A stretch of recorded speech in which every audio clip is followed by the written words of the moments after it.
Every afternoon, as they were coming from school, the children used to go and play in the giant's garden.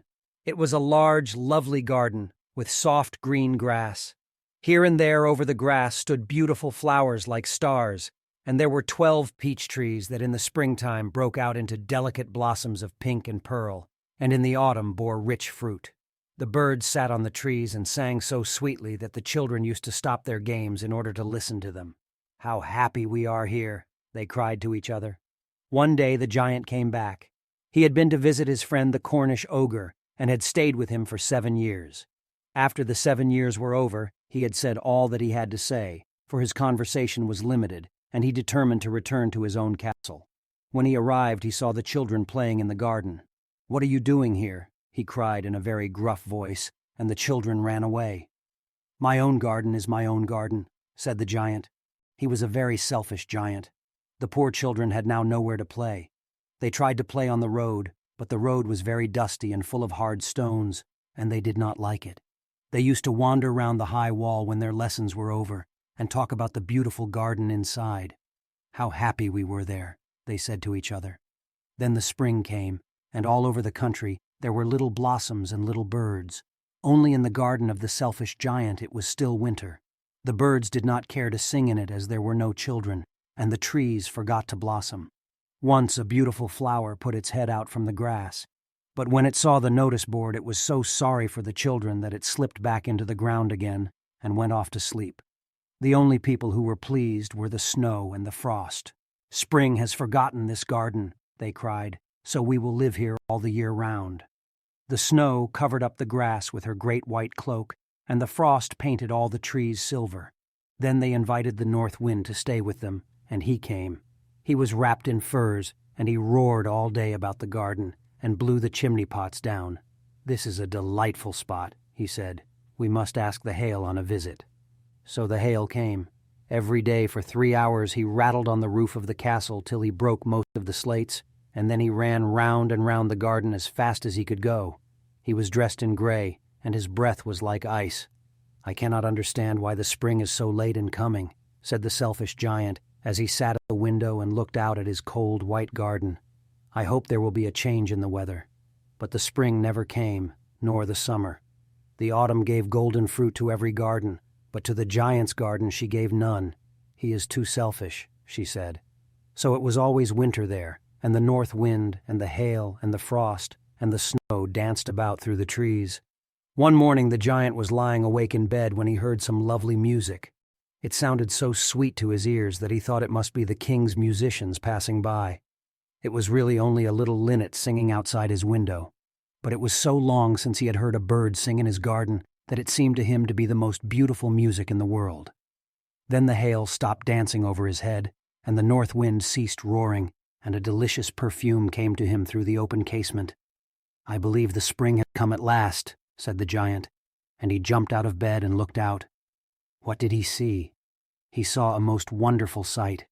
Through a little hole in the wall the children had crept in, and they were sitting in the branches of the trees. In every tree that he could see there was a little child, and the trees were so glad to have the children back again that they had covered themselves with blossoms and were waving their arms gently above the children's heads. The birds were flying about and twittering with delight, and the flowers were looking up through the green grass and laughing. It was a lovely scene, only in one corner it was still winter. It was the farthest corner of the garden, and in it was standing a little boy. He was so small that he could not reach up to the branches of the tree, and he was wandering all round it, crying bitterly. The poor tree was still quite covered with frost and snow, and the north wind was blowing and roaring above it. "Climb up, little boy," said the tree, and it bent its branches down as low as it could. But the little boy was too tiny, and the giant's heart melted as he looked out. "How selfish I have been," he said. "Now I know why the spring would not come here.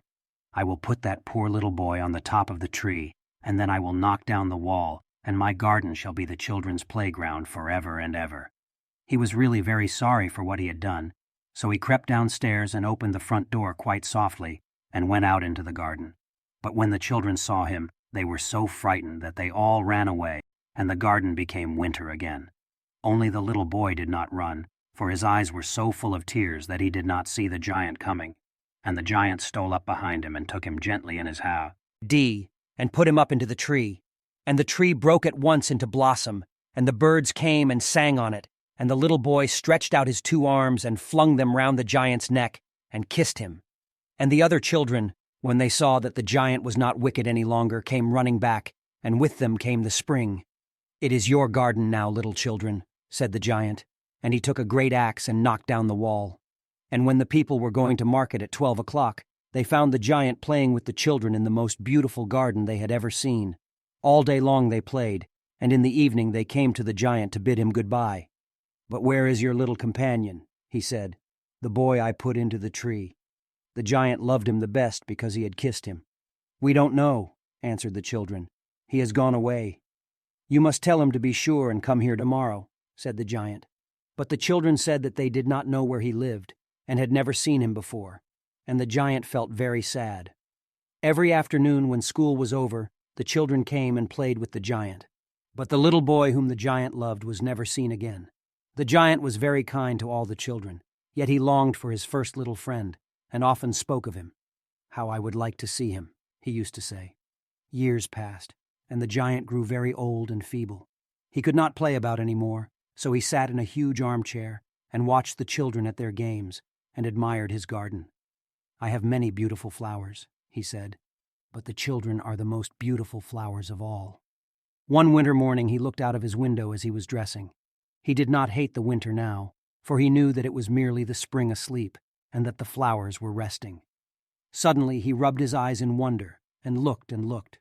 It certainly was a marvelous sight. In the farthest corner of the garden was a tree quite covered with lovely white blossoms. Its branches were all golden, and silver fruit hung down from them, and underneath it stood the little boy he had loved. Downstairs ran the giant in great joy, and out into the garden. He hastened across the grass, and came near to the child.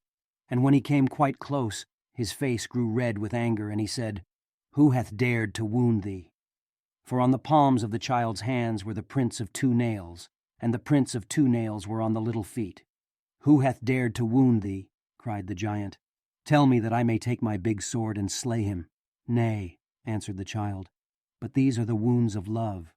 "Who art thou?" said the giant, and a strange awe fell on him, and he knelt before the little child. And the child smiled on the giant and said to him, "You let me play once in your garden. Today you shall come with me to my garden, which is paradise." And when the children ran in that afternoon, they found the giant lying dead under the tree, all covered with white blossoms.